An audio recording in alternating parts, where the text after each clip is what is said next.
الصلاة والسلام على رسول الله وعلى آله وأصحابه ومن والاه بعد. السلام عليكم ورحمة الله وبركاته. درسي تنيا تجويدا كتابة تجويد المصور جزء سالم مفاتي قرانا الرانتن إن شاء الله. جلقبة إسارة إيقلوف ديمنا جزء لما فادا متدورين الراجل كمنوس يخاهو متدورين كتابني جزء لما فاتين جلقبو المدود مديوان قنجو خنججو خاو مديلي. تعريف المد إبسا مديت مديتشو مالي. المد لغة مدي ليتشو كلغات تجا الزيادة والتطويل دبلو في ديري سوداني مدي جاء كلغات. واصطلاحا أكبر تجويدات يمو إطالة الصوت سجلي ديري سودا بحرف من حروف المد قبي مدي راتات برتي سجلي ديريسو والليني قبي مديتي في قبي لين راتات برتي سجلي ديريسو داني مدي جان أو حرفي اللين يخان حرفي لما لين برت سجلي ديريسو دان مدي جان. واصطلاحا كورة تجويدات مدي يجون إطالة الصوت سجلي ديريسو دا بحرف ديريسو من حروف المد حرفي سنو حرفي لي مدي ترى خنتاتين سجلي ديريسو حرفي مدي في لين الراتنتاتين أو حرفي اللين يوخان حرفي لما لين الراتنتاتين سجلي ديريسو داني مالجأن مدي لجأني يجتشو. وحروف المد واللين قبيلين مدي في ليني جنون هي الألف والواو والياء. ألف في واوي في ياء. السواكن إسيلي سكونا جتو ألفيس خسكونا واويس خسكونا يائس خسكونا المجانس لها ما قبلها خن وني إسين درا جنسي تكا إسيدا قبي سدين تنرى حالتا إسين سكوناتي وني إسين درا خن جنسي تكا وان إسي درا دبرت إسي سني وجي نحو أكف كينياتي نوحيها جتشود واني إسين درا جنسي تكا يوغاهو إسي وجي نغوستك هقا جاو حركة قبي سن الرجل تبان ملي قبي مبان حركان قبي إسي درا دبرت الرجلتو خن قبي لي سدين تناوجين جنسي تكا جتشو. فكينيا فما ستي واوين سكونا قبين سدرو دبرتي حركة ضماك أبدي ضما في واوين جنسي تكا جتشو. خناف واوين كون قبي مديتي في ليني جاء مجتشو. أكو مسن يائي سكوناتي جنة خواني سيدرو دبرتي حركاني سي يائي وجين غستكا. أما أست يا سكوناتي قبين سيدرو دبرتي حركة كسرا قبدي كسرا في يائين غستكا جتشو إسان أبا في المو. أكما سن ألفين سكونا لين قبي مديتي جنة هقا واني إسا درو دبرتي إسا وجين جنسي تكا واني إسا درو دبرتي سن فتحة جتشو. فتحة في ألف جنسي تكا فتحة يو هركفته ألف ترى دلتا كسرا يو هركفته واو ترى دلتا ضما يو كسرا يو هركفته أيوة يأي ترى دلتا ضما يو هركفته واو ترى دلتا. خناف جنسي نسان سديني خبانو سن حركة فتحة كسرة ضماتي بان جتشو. خنافو هقاني في قبي سدين ألف في واوي في يائي خنا حالة إسان سكوناتي واني إسان درا حركات راتا إسان فكاتو تاتي يوخاهو حركة جنسي ساني تاتي قبين سن قبي مديتي في ليني تجا أنتي جتشو. أكما ما ستي أرقو جرو نوحيها خنا فكيني إسا واوين كن قبي مديتي مالف قبي مديتي هقاسين جامي إني سكونا حركاني سدرو دبرتيس ضمّا دها جت جتو. خناف قبي مدي في ليني جاما جتو. أكو مسن yaa'iin kunis qubee maddii fi liini.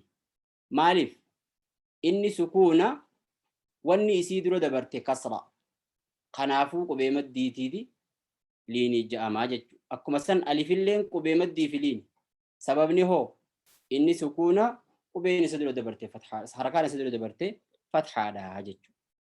Qubee maddiitii fi liinii jechuun gabaabinaan kana fakkaata. Wasummiyat ni moggaafamte xuruufa almadd, qubee maddii ja'amtee ni moggaafamte.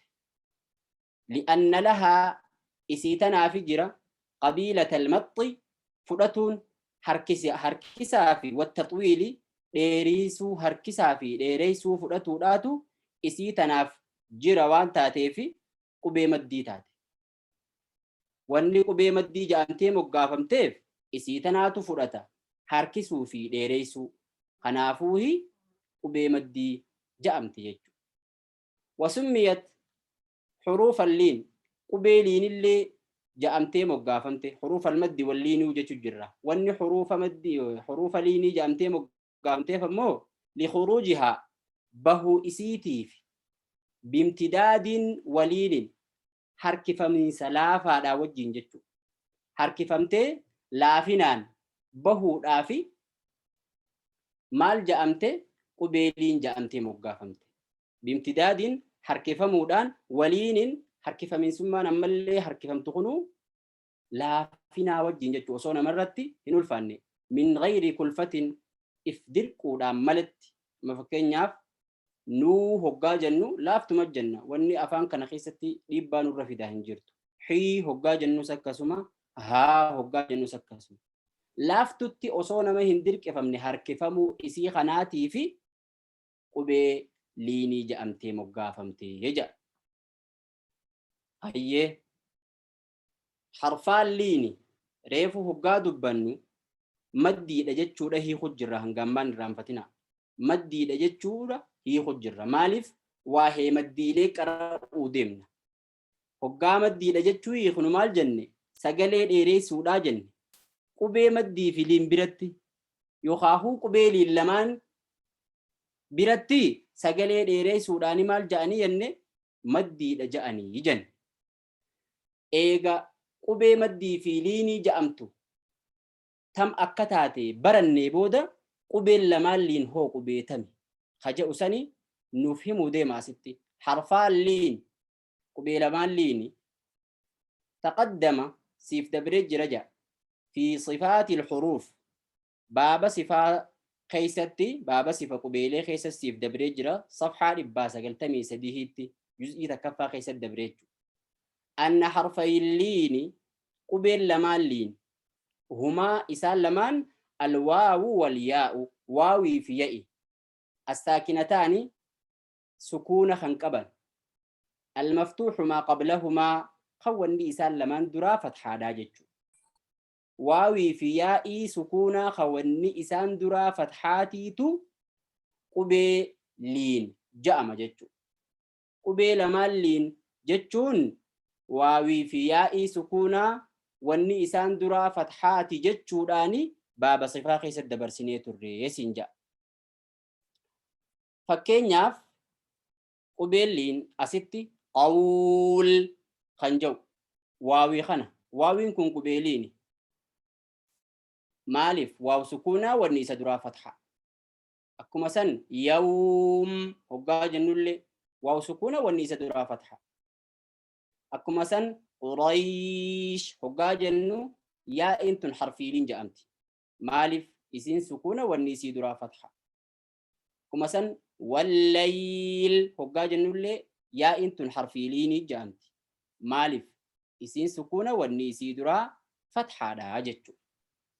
Akkaataa kanatti waan qur'aana keessa jiru guututti qubee liin lamaan barattee irraa baate jechuudha. Qubeen liin lamaan tami hoggaa jenne waawii fi yaa'ii sukuunaa kan wanni isii duraa fathaati. Isaan lamaan duraa fathaati jechuudha. Kuni akka fakkeenyaatti qur'aana keessaa qabuuree nuuf fide qur'aana guutuu keessatti akkuma kana jiran jechuudha.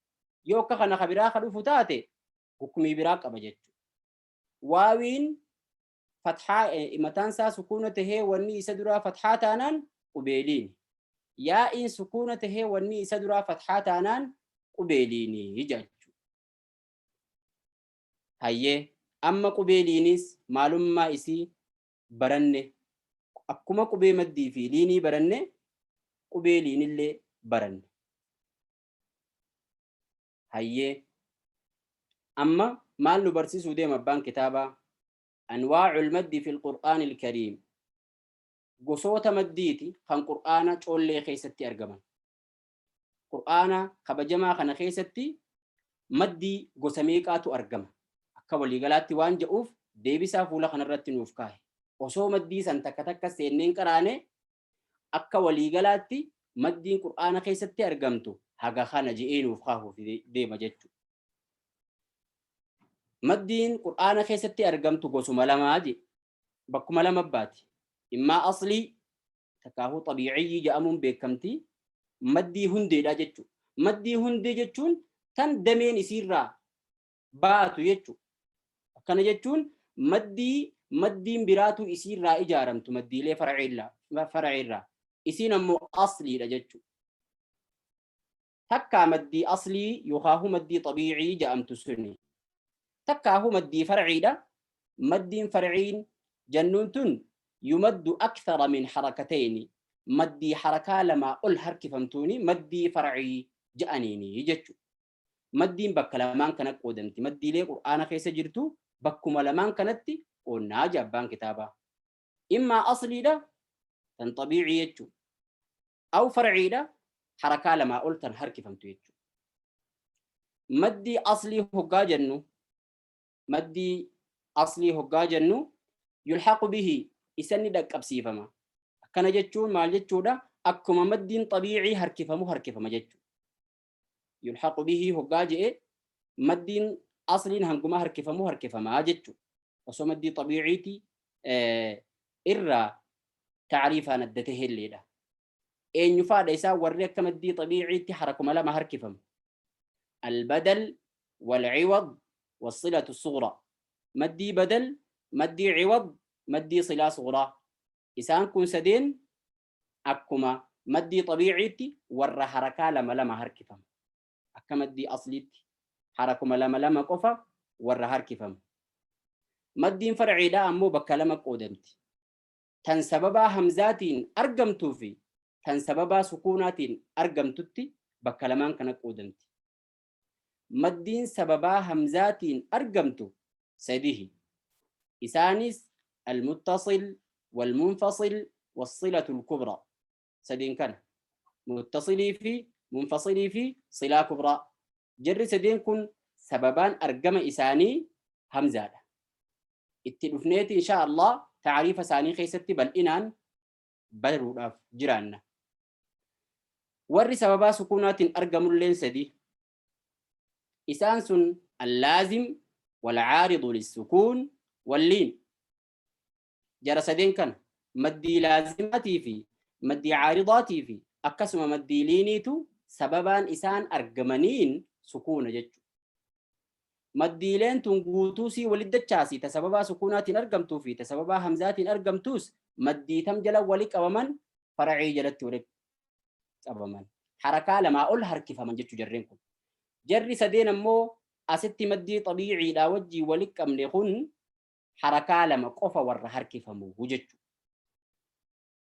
Akkaataa kanaan gosti maddiilee qur'aana keessa jirtuu akka waliigalaatti maddii haga amma asitti dubbanne kanaa jechuudha. Kana malee maqaa adda addaatiin fakkeenyaaf maddii tamkiin yookaan maddii farq ja'anii maddii gosa yaamuu kitaaban adda addaa keessatti arguufaa malta. Madduma tana yookaan taariifuma maddiilee as keessatti nuti dubbanneerraahi maqaa kophaa maqaa masoo yookaan maqaa qoosaa kophaa baasanii fi akkasii yaama malee takkaa waan biraatti jecha akkasii yaama malee saylan tana keessaa hin baatu jechuudha. Maddiin qur'aana keessatti argamtu saylanuma nuti amma asitti argamne yookaan arkanne tanaa jechuudha. Erga kanaas ilaallee booda ammallee osoo madditti hin seenne abbaan kitaabaa waa biraa nu barsiisu deema. Suni maali jennaan qiyaasu azminatil muduud. madaala yeroo maddiileetii jedha.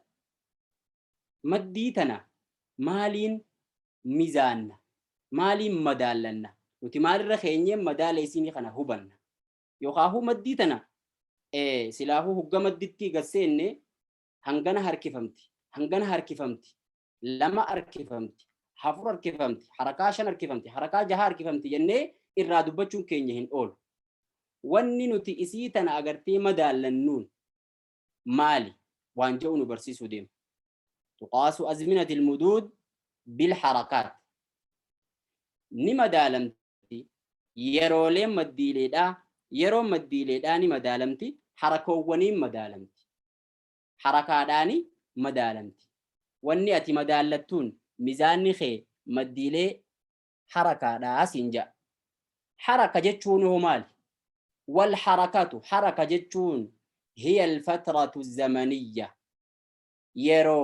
yeroo allaazimatu qabattu fudhattu linnutqi dubbatuuf biharfin qubeedhaan mutaharrikin qubee harakaa qabdu tokko dubbatuudhaaf yeroo zamana sirraa fudhattuuni harakaa jedhan. Zamana tokko ha yeroo qubee takka ta harakaa qabdu itti dubbachuuf sirraa fudhatuuni harakaa jedhan. Irraan siif deebi'a. Haraka jechuun maali? Hiya alfatra, isiin yeroodha. Haraka jechuun yeroo tam azzamaniyya, yeroo zamana allaazima fudhattu jechuudha. Yeroo zamana fudhattu linnutqi, zamanni isiin fudhattu san kanii fi dubbatuuf fudhattu hagam biharfin harfii takka dubbatuudhaaf ta fudhattu, mutaharrikin harfii harakaa qabdu takka dubbatuudhaaf yeroo zamana sirraa fudhattuutu harakaa jedhama. Afaan Oromootti yeroo sirraa fudhattuutu qubee takka dubbatuudhaaf haga yeroo harakaa qabdu qubee harakaa qabdu takka dubbatuuf yeroo sirraa fudhatuutu harakaa jedhama. Harakaan sun feetu fathaa haa taatu, qubeen sun jechu qubeen harakaa qabdu san fathaa ta qabdu haa taatu, feetu ta dhammaa qabdu haa taatu, aw maksuurin feetu ta kasraa haa taatu. Tana sadeen irraa huuta feete haa taatu, yeroo qubee takka ta harakaa qabdu dubbatuudhaaf sirraa fudhattuutu harakaa jedhama jechuudha. Fazamanu nutqi, yeroon qubee qa jechuudha. Qa hanga jenne kun walqixa zamana nutqi biqu, zamana qubeedhaa yookaan yeroo dubbii tan qu jechuudhaatiin walqixa. Akkasuma zamana qubee qi jechuudhaatiin illee walqixa. Kanaafuu qubeen harakaa feete qabaattus harakaan isiidhaa waan harakaa qabaachuu qofa isii mirkaneeffanne sukuuna waan hin tahiniin jechuudha. Yeroon isaanii walqixaa jechuudha. Tan fathaatis, tan kasraatis, tan dhammaatis. Gaafa kana nuti hoggaanii fi Qur'aana keessatti qubee maddiidhaa tan harakaa lama qabdu harkifna jennu, hangi nuti harkifnu haga qubee fathaadhaa lama qaraanu harkifna jechuudha. Qa haga jennu qa jenna jechuudha. Qa haga jennu qa jenna jechuudha. Siniif galaa jira. Haga jennu jenna jechuudha. Haga qi jennu qi jenna jechuudha. Madaalli keenya maal tahe jechuudha? Harakuma qubeerra jirtu tahe jechuudha. Wanni nuti maddiidhaan madaallannu harakuma qubeerra jirtuuni madaallannaa jechuudha. Osoo gadi hin dabarre dura maaliif harakaa tana dubbata jennaan abbaan kitaabaa? Maaliif harakaa tanaas addaan baasee taqaraatii Qur'aanaati jechuudhaan dubbata jennaan, kitaabban garii warra zamana boodaa keessa jira. Waan harakaa jedhamtu tana harkafaa qabaa harkaafaadhatti warra lakkaahu yookaan qubbeenuma keetiin lakkaawwan dhufaa jedhee warranii fi agartee ibsuutu jira. Kana faalleessuudhaaf kanaan hin dhufnee harakaan itti Qur'aana lakkaawwataniin tan kanaatii miti ibsuudhaaf kana dubbate jechuudha.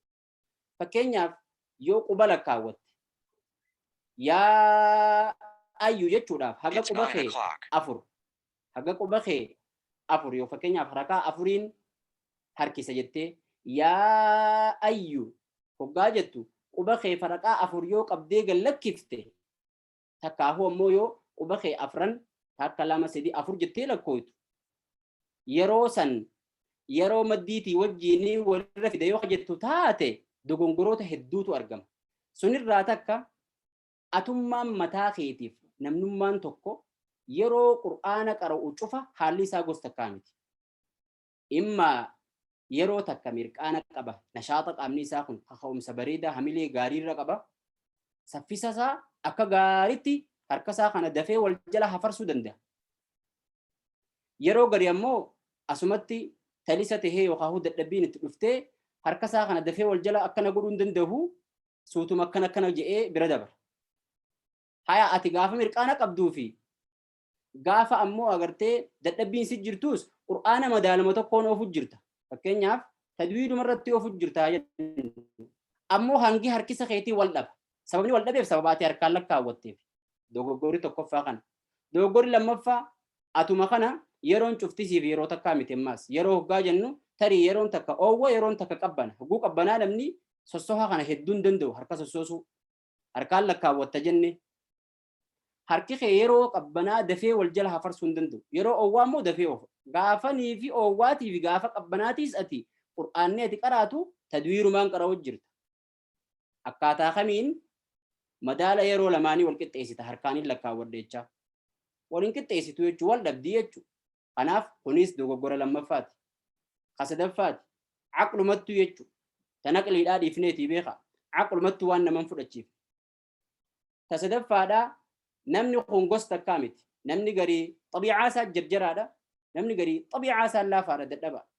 Namni lamaan kun qaraatii gosa takka qaraa jennu.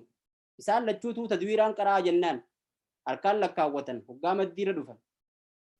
Kadadhabbii qabu uumama isaatti kasuuta deemuu beeku kun suutuma lakkaawaa jechuu harki isaa ka uumamaan saffisa oofu ammoo jarjaraadha harki isaa jarjaree fixa maddii kamtu dura fixa jarjaruutu dafee dura fixaa jechuu garuu madaalli isaan irratti oofu jiran madaala tokko jenne tadwiiruma irratti oofu jira maddiin isaanii ammoo hakaa wal qixaa miti maaltu wal qixa ta'uu dhorke tokko jarjara qaba xabiicaa isaaniitu adda adda godhe jechuu kanaafuu dogoggora jechuu kunis akkasuma ammallee umrii ilma namaa keessatti namni yeroo cufa gosa takkaa miti zamana ijoollummaa dargaggummaa dulluma qaba gaafa dargaggummaadhaa namni akka gaariitti dafee harka isaatiin saffisa qabaachuu danda'a gaafa dulloome immoo dadhabaadha akkaataa kamitti yeroo dulloomee fi yeroo dardaraa qaraatii gosa takkaa oofuu danda'a harakaa isaa harkaan lakkaawwachaadha harki isaa immoo hagaafa dardaraatii fi hagaafa dullumaa gosa takka jarjaran qabu yookaan gosa takka saffisan qabu. Kanaaf kunis sababa agartee dogongora isa godhurraa hedduu. Kana maleellee sababoota hedduu lafatti tarrisuu dandeenya. Kuni aqlumaanuu nama fudhachiisuu dhabuu isaati jechuudha. Osoo naqliidhaan akkana dhufuu dhabuun jirtuu dura dursoo lafa. Naqliin akkaataa kanatti hin dhufne jechuudha. Naqliin akkaataa kamitti dhuftee akkanii fi harakaa qaraatuma teetiin madaallattu lafa. Qaraatii ifii qara'u jirtu. Qur'aanuma ifii teetii oofu jirtu. Feetu tadwiira irratti oofu jiraadhu, feetu hadirii irratti oofu jiraadhu, feetu tahqiiqa irratti oofu jiraadhu. Qaraatii irratti oofu jirtu saniini haraka qabdiimi qaraatiin sun harakuma qubee irra harakuma qaraatii irra oofu jirtu saniini madaala kee kan maddiidhaas sanumaan deemtaanii jechuudha. Gaafa kana walumaa hin dhabdu feetu dadhabbii qabaadhu, feetu mirqaana qabaadhu, feetu nama jabaa tahi, feetu nama laafaa tahi, feetu dargaggeessa tahi, feetu dullacha tahi, waan qaraatii teetiin madaalli maddii teetii madaalamuuf. Qaraatii teetii waan madaalli maddii teetii madaalamuuf dogongorri tokko hin argamu jechuudha. Hoggu cufa madaalli kee wal qixa taha waan ta'eef jechuudha. Akkasii kanaaf jecha abbaan kitaabaa harakaa adda baasuudhaaf bakka kanatti kana nuuf kaahee jechuudha. Qiyaasu azminatil muduud yeroon teenya geessee jirti. Hanga kana jenneeti dhaabna insha Allah maddii irratti.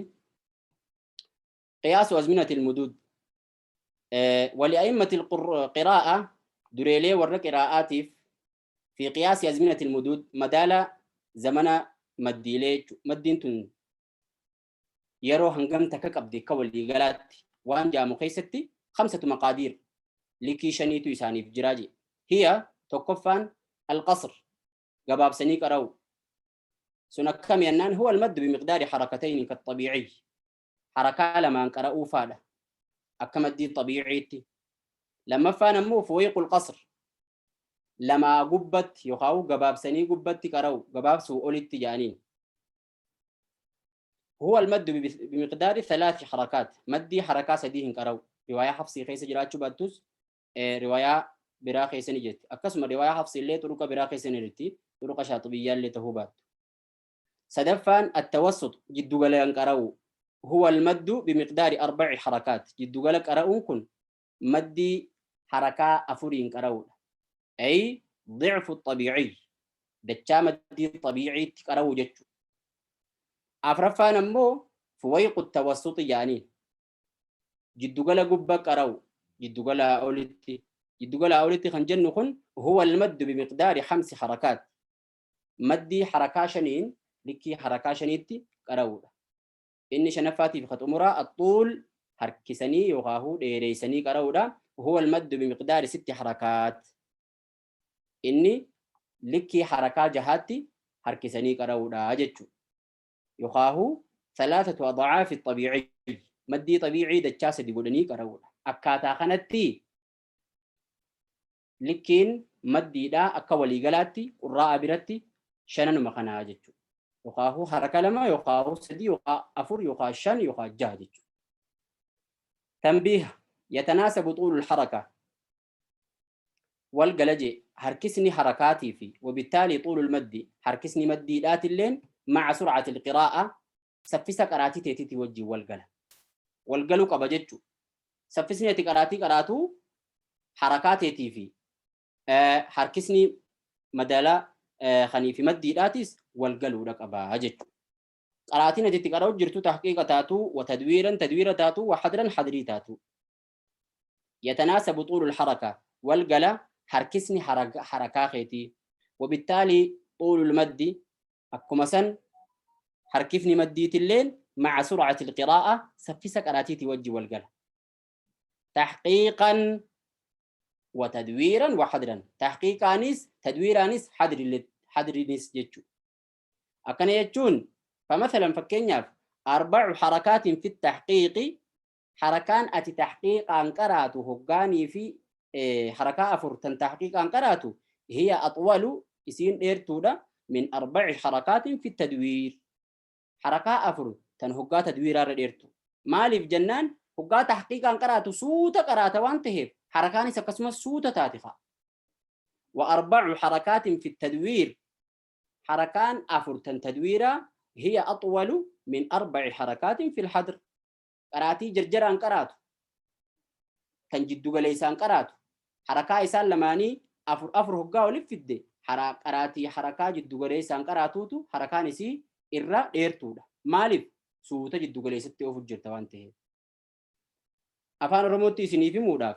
يخاو أفان نمج أفاف قلوتي قراتي سوتا قراتو في قراتي جدو ليسان قراتو حركان أفران إسان لماني والكتامتي تم ترى ديرتودا يججرا تسوتا قراتو ترى ديرتودا مالف سوتا قرأت جرتا فرا ديرت قراتين أكس مملي حركان قراتي تي جرجرسيتي قراتو تي في حركان قراتي تي جدوغلان قراتو تجدوغلاتي تورا ديرتو مالف هوغا جدوغلا هوغا جرجرسيتون واني في أدى تاتيف جج قبتين قد أنتو تون الدسي بافتي جاء فكين في حركان تحقيقا يو أفر أكنت ديرتو تاتي ديرنيسي يو خنغانتو تاتي حركان تدويرا أفر قبابتي جرتي رقا قبابدو مالف إرجر جرسيتي جرتخا أكو مثلا حركان أفرتن يرو حدرين قراتوتيس الرجر جرتوان تاتيف الراقد يجو وكذلك بقية مقادير المدود أكو مثلا هفتوان لكيلي مقدارا مدي هندابرتو تلماتيس تافوريتيس تشانيتيس تجاتيس شفتي سيتو حركان أكو مخنا قراتي تيتي وجين ديمتي يجتشو كبابنا وهم ريفو ديري سنة الرحاسو سنة أكس إن شاء الله قنا فرانتنا قنان قيفنا أسمر بلا wanni irra qaraane gabaabinaan cunfaa waan irraan tana qaraane maddiileedha baaba maddiileeti ka waliigalaatti jechuu jalqabarraa eegalle. Maddii jechuun maali jenne? Maddii jechuun akka lugaadhaatti az-ziyaadatu wat-taxwiil jenne. Harkisuu yookaan dabaluudhaani maddii jaan jenne. Akka warra ammoo tajwiidaatti ixaalatu sawti biharfin min xuruufi ilmaddi walliin aw harfay liini jenne. Sagalee dheereessuudha qubee maddiitii fi liiniin sagalee dheereessuudha. Yookaan qubee lamaan liiniin sagalee dheereessuudha jenne. Qubeen maddiitii fi liin qubeetame jennaan alifii fi waawii fi ya'ii sukuuna qaban. Hawwanni isaan dura dabarte harakaan isaanii wajjin gosta akkaatii jenne. Fakkeenyi fudhanne nuuxiihaa kan joosanii jechuudha. Qubeen liin lamaanoo tami jennaan qubee liin lamaanii hoggaa dubbannu yaa'ii fi waawii sukuunaatii jenne. Hawwanni isaan lamaan duraa fathaadhaatii jenne. Akkuma san ammallee waan irraan tana qaraane keessaa wanni maddiidhaan madaallannu maalii jenne?